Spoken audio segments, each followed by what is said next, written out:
Je fais cette vidéo pour m'adresser un peu à nos frères Betty. Et, enfin, comme vous voulez. Nous avons vu M. Obiangama Mbazo en Guinée équatoriale. Il a construit tout le pays. C'est un Betty. Et le pays est debout, quoi qu'on dise. Il y a un truc que je comprends pour Cameroun. Je vois des petites guerres. Des petites guerres sur Internet, en solidarité Betty. Face au Bamileke, solidarité, on organise les trucs qu'on appelle Ayon Betty, Ndabur Betara, Bibes, Bien Ensemble et tout ça. Bravo. Bravo. Mais moi, je vous parle ici avec le regard d'un expert. Je suis en Europe ici, avec les gars américains. Je suis le gars Betty le plus expérimenté de l'Europe. Et ça, je mets la main au feu. Je suis expert en immobilier et expert en gestion des entreprises. Quand je suis sorti du circuit classique, je n'étais pas seul, j'étais avec quelques gars amis. Je vous prends un exemple, hein, pour vous montrer ce qu'on appelle la solidarité. Et ces gars amis, qu'est-ce qu'ils font aujourd'hui? Aujourd'hui, quand j'appelle un gars ami, je dis, il y a un immeuble qui coûte 1,5 million, rentabilité 1 million d'euros par an. Donc, on va dire quoi, 10%, 11%. Il me dit, waouh, je vais appeler un tonton au pays. Il appelle le tonton devant moi. Il met le haut-parleur. Il explique au tonton, il y a une bonne affaire. Tonton dit, ok, je vais réunir quelques personnes autour de moi pour voir ce qu'on peut faire. Et le tonton rappelle le soir et dit, vous pouvez bloquer l'immeuble. Et moi, je vais dire au tonton, j'ai besoin d'une simulation sûre d'une banque européenne pour bloquer le bien.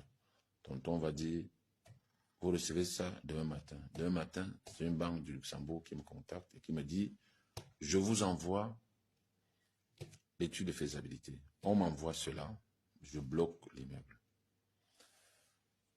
Quand je bloque cet immeuble, ça prend 3 mois. On a finalisé après la transaction. Le tonton au pays a mis 2, 3 autres copains dans l'affaire. Écoutez-moi bien, je vais vous dire ce que les Bamileke appellent solidarité. C'est d'abord solidarité économique. C'est pas solidarité parce que on se réunit, on mange, on boit. C'est pas ça la solidarité des Bamileke. Et il faut comprendre que les tontines des Bamileke, ce sont des réunions d'affaires d'abord. Parce que il faut, moi j'envoie ces messages aux Betty. La solidarité des Bamileke, elle est d'abord économique. Écoutez bien. Nous allons faire la transaction de cet immeuble. Le tonton, ils vont trouver des banques en Europe ici parce qu'ils ont des comptes en Europe. Tous les Bamileke qui ont envoyé des enfants étudier en Europe ont des comptes en Europe. Déjà, il faut le savoir. Il faut déjà le savoir. Je dis bien tous les Bamileke qui ont envoyé les enfants étudier en Europe ont des comptes en Europe. Il faut déjà le savoir. Maintenant, quand ils vont réunir les sous ici, moi je connais les notaires, donc je vais désigner le notaire qui peut gérer la transaction. Après, ils vont acheter l'immeuble. Figurez-vous que dans cette transaction-là, moi je vais gagner ma commission. C'est très bien.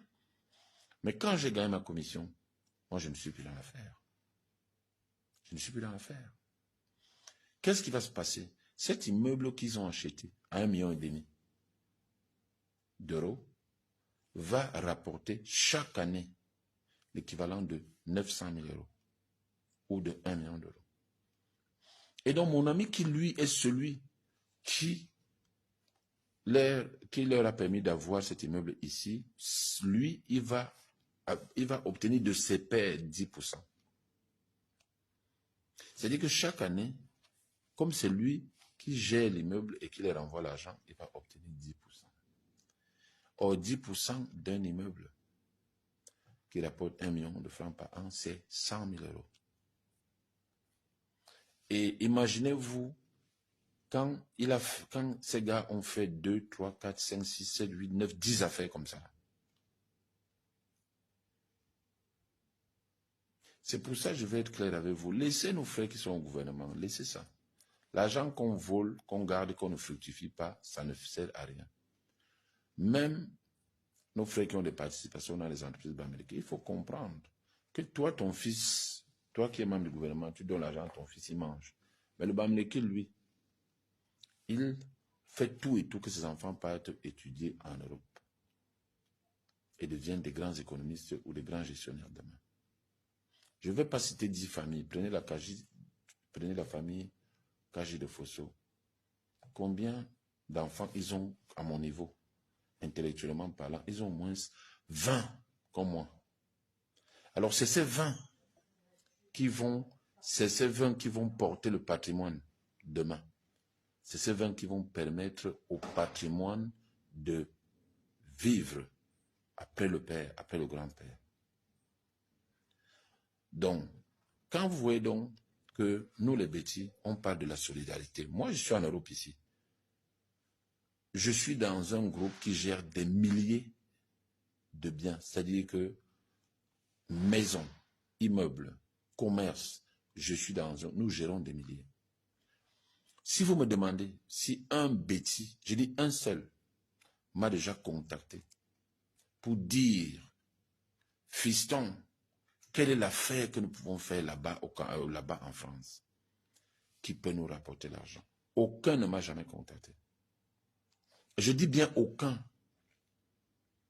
Donc c'est bien beau de faire les lives, de parler de la solidarité des bêtis, de combattre les bêtis, de dire comment un Bamileke ne serait jamais président. Mais moi je vais même vous dire une vérité.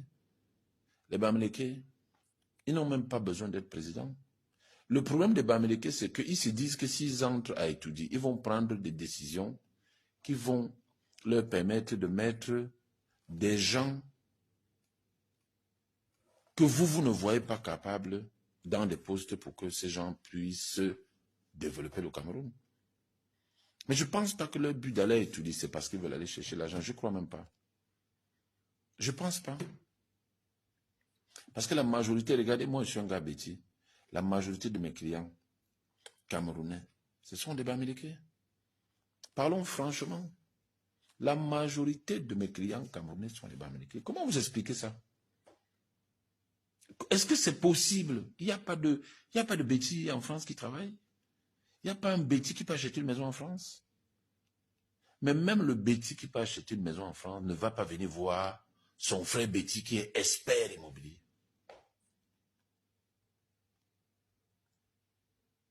Donc je vous dis ici, mes frères, et je vous le dis humblement, faites des réunions économiques. Si vous voulez rivaliser avec les Bamileke, économiquement parlant, faites des réunions économiques. Moi, si vous m'appelez, vous me dites, Nelson, on veut créer une réunion, tu nous conseilles quoi? Faites des réunions économiques. C'est-à-dire que si vous faites des réunions où on dit, nous allons ouvrir une association à Paris, dans l'association, nous allons déposer chacun 100 € par mois. Et à partir de ça, nous allons faire un prévisionnel chaque année et on va être capable d'élaborer des projets. Je vais vous dire, ça c'est quelque chose. Mais si vous faites des réunions pour manger, pour boire, pour draguer les femmes, pour faire des enfants, ça sert à quoi tout ça? Je vous dis ici, croyez-moi, les Bamileke, premier objectif de leur réunion, c'est d'abord les réunions d'affaires. Moi, je connais au moins 4 groupes Bamileke à Paris. Et ce n'est pas des moindres, parce que c'est les notables à l'ouest. Ce sont les, voilà, c'est les descendants, je dirais, de ceux qui sont venus, comme j'ai toujours dit, du côté de l'ancien royaume, enfin là-bas. Je vous dis, ils sont tous impliqués dans les affaires. Et quand ils font des réunions, c'est pour du business. Nos aînés à nous, ils ne nous font jamais confiance. Je dis même quand tu es hautement qualifié, nos aînés ne nous font jamais confiance. Et vous voulez rivaliser avec les Bamileke, ça va être difficile. C'était Nelson à Paris. Merci.